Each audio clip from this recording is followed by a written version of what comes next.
اليوم علاوي بعد قلبي حسون منور شباب. اليوم شنو عندنا هاي الماكس. امير صاحبي نشار اكو عصفوري عنده دقها على ايده، وراح ننزل مقطع هم سوينا على الفراش انا وامير، وهسه راح انزلكم على الماكس. خاف تقولون العصفوري بسرعه تشتغل، الماكس رقم قوي لازم شنو ما تشتغل. وللعلم مجفته الماكينه يعني. وللعلم مجفته وما مشغلها. هسه قدامكم راح اشغلها بيدي.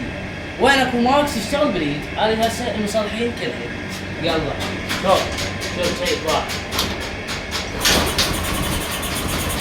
دقة ستوري شرف. دقة ستوري. إذا مو دق ستوري تجفيف وتطوير الدراجة لا تستلم. أعيدها مرة ثانية. شوف طفيها. دقة علي شرف. بعد ماكو سلف هاي السلف صار قديمة. السلف لغوها لا ما تحتاج معدل سلف بيده. لاغيه اصلا. او علي لاغيه. يلا اقطع.